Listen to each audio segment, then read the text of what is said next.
하나님의 크신 사랑과 은총이 여러분의 삶에 함께 하시기를 빕니다. 오늘은 가라지 같은 나를 품으시는 하나님의 은혜라는 제목으로 함께 하나님의 말씀을 나누겠습니다. 우리 본격적으로 말씀을 나누기 전에 우리에게 너무 익숙한 그림 한 장을 보겠습니다. 여러분, 이것은 장 프랑스와 밀레가 그린 이삭 줍는 사람들이라는 작품입니다. 1857년 작품이고 현재는 프랑스 파리 오르세 미술관에 소장되어 있습니다.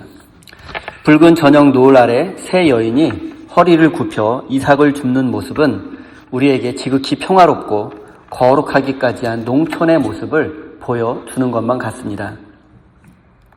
하지만 이 그림의 시대적 배경을 생각해보면 그 이면에 날카로운 현실을 마주하게 됩니다.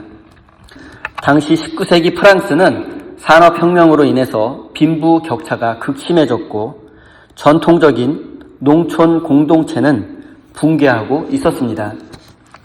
그림의 뒷부분을 보면 산더미처럼 쌓인 곡식더미와 말을 탄 지주, 그리고 그들을 감시하는 감독관의 모습이 보입니다.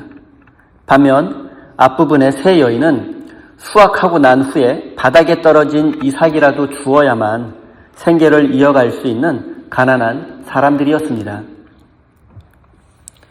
이 들판은 누군가에게는 풍요로운 축복의 땅이었지만 동시에 누군가에게는 생존을 위해 고군분투해야만 하는 결핍의 현장이었습니다.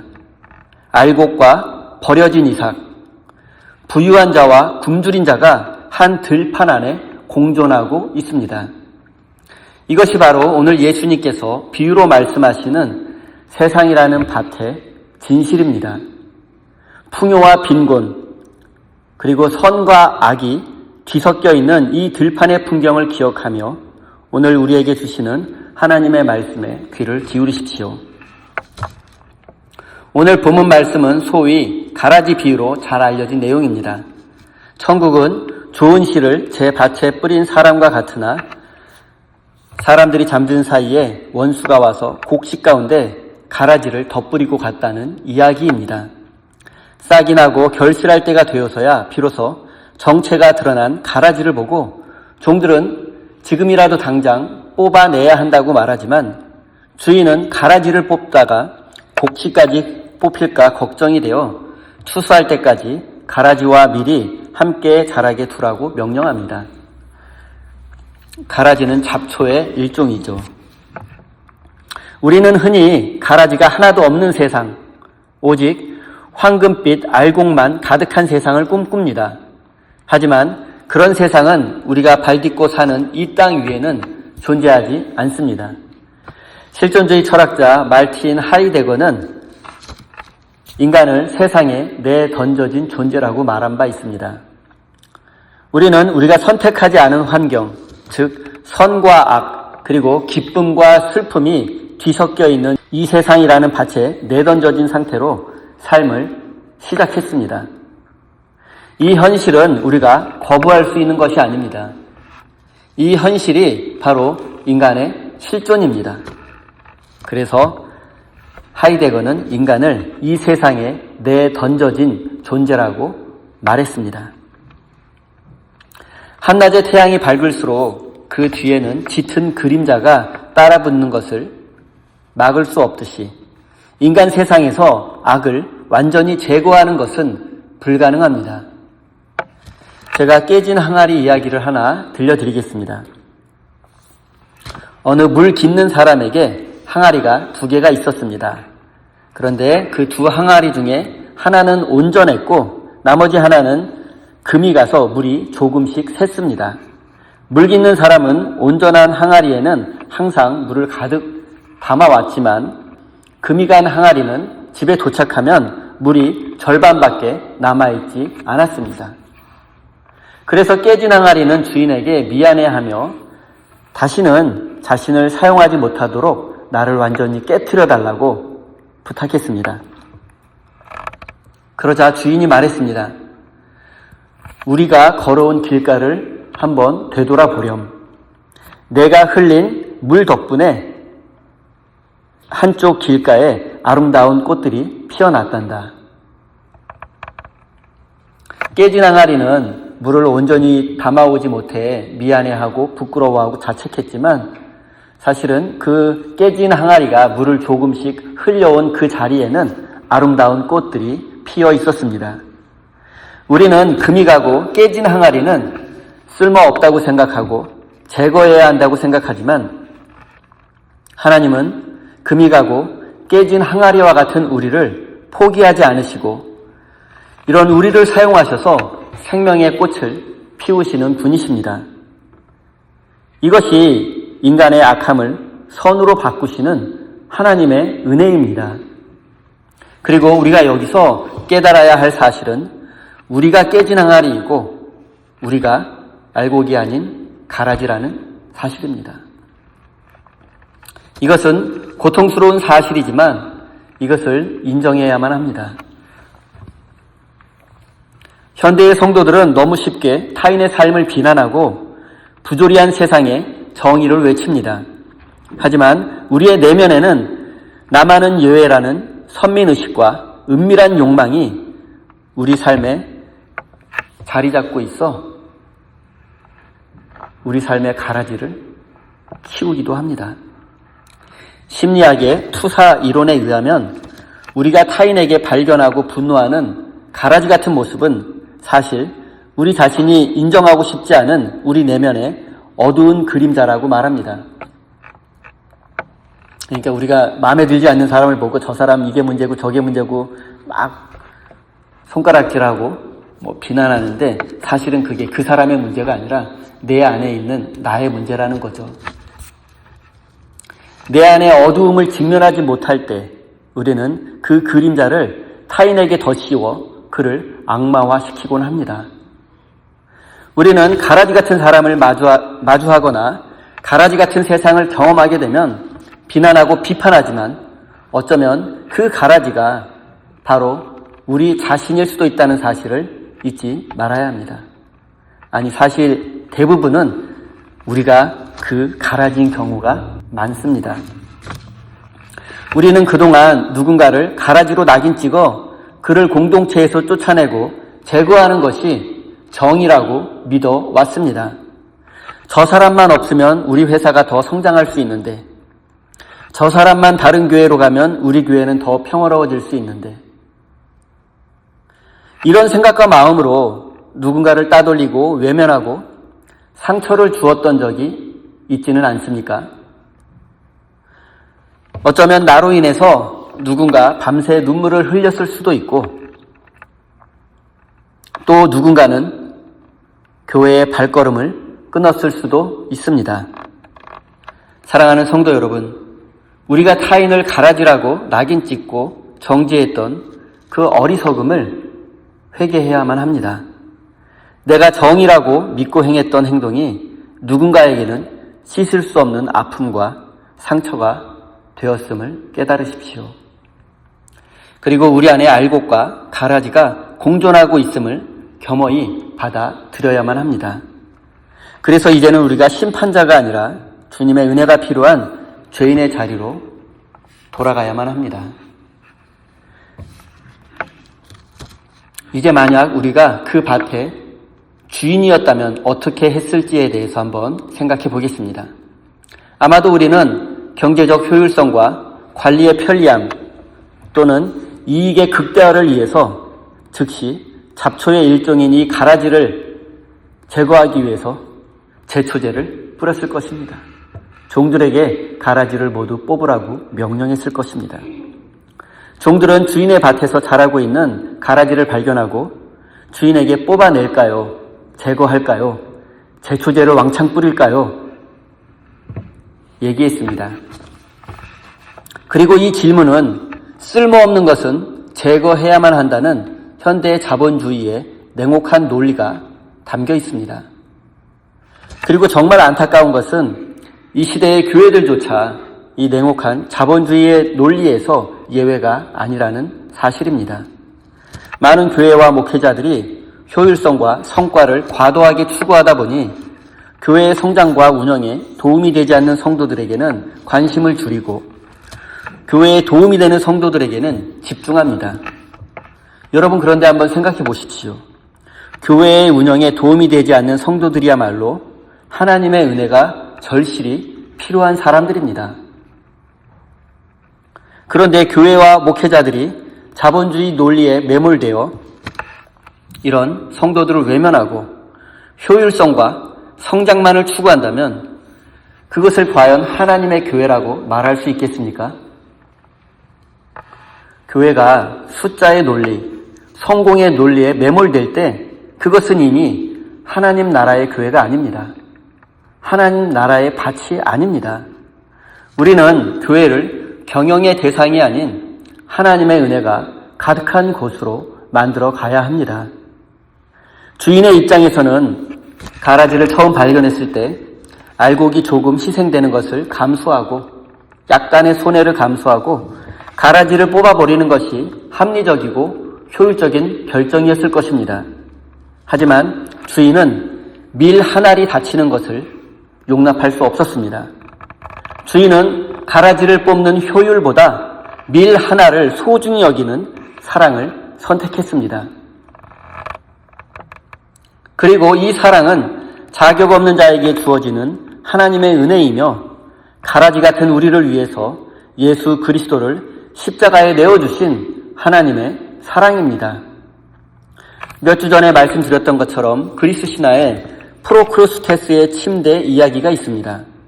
지나가는 행인을 잡아 자신의 침대에 눕혀놓고 침대보다 길면 다리를 자르고 침대보다 짧으면 다리를 늘려 죽이는 괴물, 그 괴물이 바로 프로크루스테스입니다.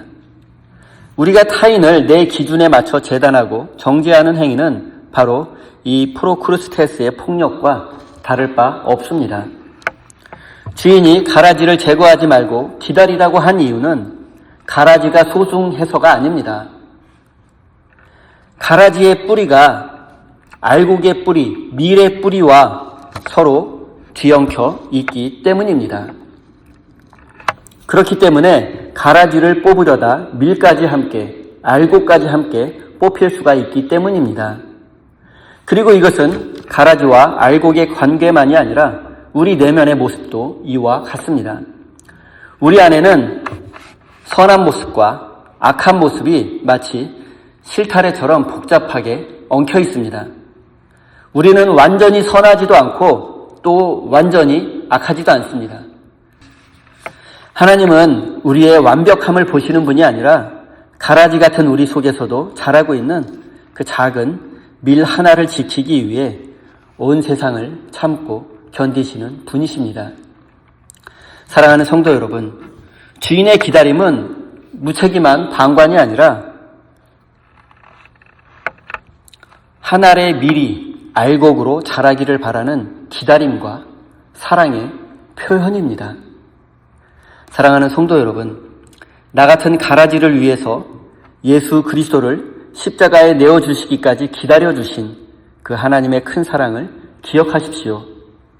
이제는 누군가를 나의 기준과 나의 상식에 부합하지 않는 사람을 내 침대에 눕혀 재단하려고 했던 교만을 내려놓고 기다려주시는 하나님의 성품을 닮아 서로를 용납하고 품어주는 그런 믿음의 사람이 되어야 합니다. 이제 하나님께서 계신데 왜 이 세상에 악이 여전히 존재하고 있는지 이런 신정론에 대해서 한번 생각해 보겠습니다. 역사를 돌아보면 절대 선을 실현하겠다고 나선 자리에 오히려 가장 참혹한 악이 발생했던 경우가 많습니다. 중세시대의 십자군 전쟁을 한번 생각해 보십시오. 하나님의 이름을 내걸고 가라지를 척결하겠다고 칼을 들었지만 그 결과는 무고한 피 흘림과 증오의 역사뿐이었습니다. 또한 20세기의 나치즘이나 공산주의 역시 완벽한 사회를 만들겠다는 명분 아래 수많은 사람들을 가라지로 규정하고 학살했습니다. 하지만 악을 척결하겠다는 인간의 의지 뒤에는 항상 권력에 대한 욕망과 타인 위에 군림하려는 욕망이 숨어 있었습니다. 오늘 성경 본문 말씀에 의하면 주인은 밭에 가라지를 제거하지 않았습니다. 밭은 우리가 사는 세상을 의미하고 가라지는 이 세상의 악이라고 생각할 수 있습니다. 하나님이 이 세상에 악을 제거하지 않고 남겨두신 것처럼 생각이 되는 지점입니다.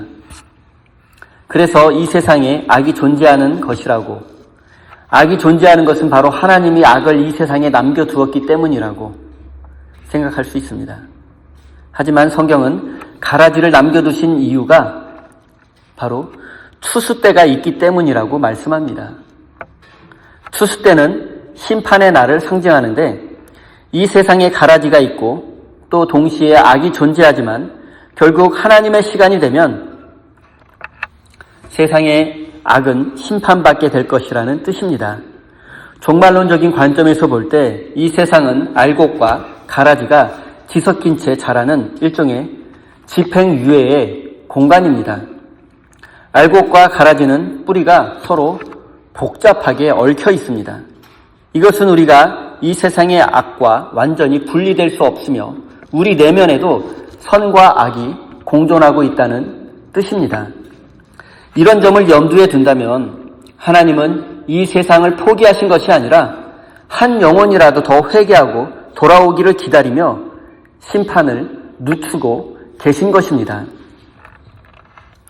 우리가 해야 할 일은 가라지를 제거하는 심판자의 역할이 아니라 우리 안에 곡식이 잘 자라도록 거룩한 긴장감을 유지하는 것입니다. 우리 안에 가라지는 찍어 누르고 우리 안에 하나의 밀이 잘 자랄 수 있도록 이 거룩한 긴장감을 유지하는 것이 중요합니다. 가라지가 기승을 부린다고 해서 절망하지 마십시오. 가라지는 결국 불살라지고 심판받게 될 것입니다. 그리고 우리는 해와 같이 빛나게 될 것이라고 성경은 우리에게 분명히 말씀하고 있습니다. 사랑하는 성도 여러분, 지금까지 우리는 세상을 개혁하겠다, 세상을 정화시키겠다는 명분으로 타인을 정죄해 왔지만 정작 우리 영혼의 밭은 황폐하게 내버려 두었던 거짓 열정의 사람들이었습니다.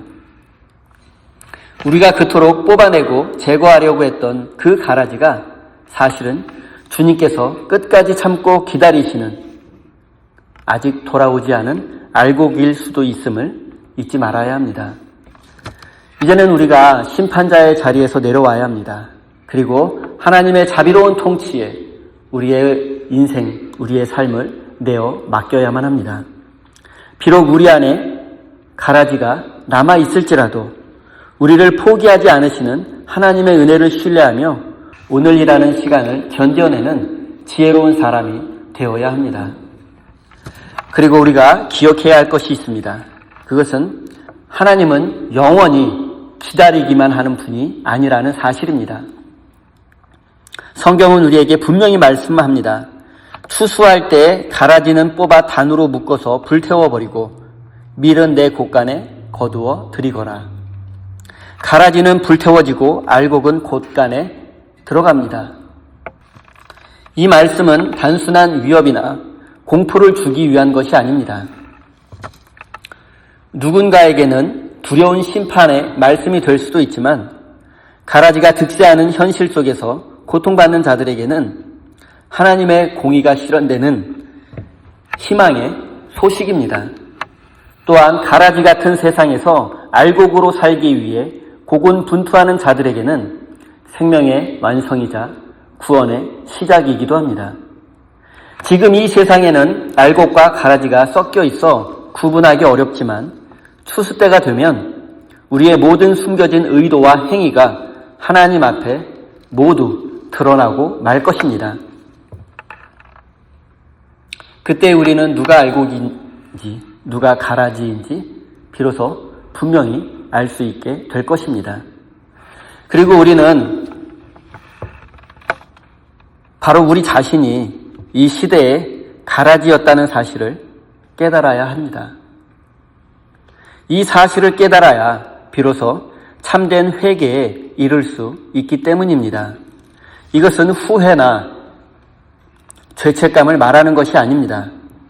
우리를 포기하지 않으시는 하나님의 은혜를 발견하는 기쁨의 사건, 이것이 바로 진정한 회개입니다. 가라지 같은 우리를 주님이 이토록 사랑하셨구나 라는 이 사실을 깨달을 때 우리는 새로운 삶을 향해 나아갈 수 있을 것입니다. 사랑하는 성도 여러분, 지금 우리는 심판에 대한 두려움과 구원의 소망 사이에 살고 있습니다. 하지만 두려워하지 마십시오. 내일이 바로 하나님의 심판의 날이라 할지라도 오늘 하루를 알곡으로 살겠다는 결단, 그리고 내 안의 가라지가 더 이상 이웃을 해치지 않도록 주님의 은혜를 간구하는 마음이 있다면 하나님은 우리를 당신의 자녀로 인정해 주시고 우리를 이 시대의 알곡으로 만들어 가실 것입니다. 사랑하는 성도 여러분, 하나님의 심판이 있다는 사실은 우리를 겸허하게 만듭니다. 우리는 언젠가 하나님 앞에 서야 할 존재들입니다. 이제 더 이상 저 사람은 가라지야 하고 손가락질하며 시간을 낭비하고 인생을 허비하지 마십시오. 그리고 우리 안의 가라지가 더 이상 이웃을 해치지 못하도록 매 순간 하나님의 은혜를 간구하십시오. 마지막 추수 때에 부끄러움 없이 주님의 곳간에 드려지는 알곡이 되기를 간절히 기도하십시오. 사랑하는 성도 여러분, 오늘 우리는 가라지 비유를 통해서 우리 자신의 실존과 하나님의 깊은 사랑에 직면했습니다. 세상은 끊임없이 능력과 자격을 따지며 가라지를 솎아내려고 하지만 하나님은 당신의 아들을 십자가에 못 박으시면서까지 가라지 같은 우리를 위해 추수의 때를 늦추고 계십니다. 우리는 알곡과 가라지가 공존하는 이 긴장된 현실을 버텨내야 합니다. 누군가를 낙인 찍었던 손가락을 거두고 오히려 그를 위해 기도하며 우리 자신을 돌아보아야만 합니다. 사랑하는 우리 세임교회 성도 여러분, 우리 자신이 가라지임을 인정할 때 역설적으로 우리는 가장 아름다운 알곡으로 변화될 수 있습니다.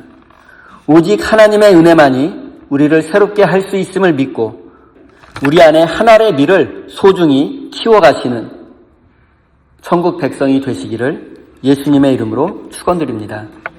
기도하겠습니다. 사랑의 하나님, 오늘 가라지 비유를 통해 우리 자신의 실존을 정직하게 직면하게 하시니 감사합니다. 우리는 그동안 세상의 불의와 타인의 허물을 보며 그것들을 당장 뽑아 버려야 할 가라지라고 정죄하는 심판자의 자리에 서 있었습니다. 하지만 오늘 말씀을 통해 정작 뽑혀야 할 가라지는 바로 나 자신이었음을, 금이 가고 깨진 항아리가 바로 나 자신이었음을 고백합니다. 나 같은 가라지를 당장 뽑지 않으시고 우리 안에 작은 밀 하나를 위해 십자가의 순환을 견디며 추수 때까지 참아주신 그 은혜에 감사드립니다. 이제는 효율과 성공을 따지는 세상의 논리가 아니라 한 영혼을 천하보다 귀하게 여기시는 주님의 성품을 담게 해 주십시오. 타인을 내 기준이라는 프로크루스테스의 침대에 맞춰 재단하지 않게 하시고 선과 악의 뿌리가 복합적으로 얽혀있는 이 세상 속에서 서로를 품어안는 넉넉한 믿음을 허락해 주십시오. 사순절의 여정 가운데 우리 안의 알곡과 가라지가 공존하는 긴장을 잊지 않게 하옵시며 마지막 추수의 날이 있음을 기억하며 오늘 하루를 알곡으로 살기 위해 치열하게 분투하는 거룩한 긴장감을 우리 모든 성도들에게 허락해 주십시오. 그리하여 우리가 선 자리가 주님의 은혜가 흐르는 생명의 밭이 되게 해 주십시오.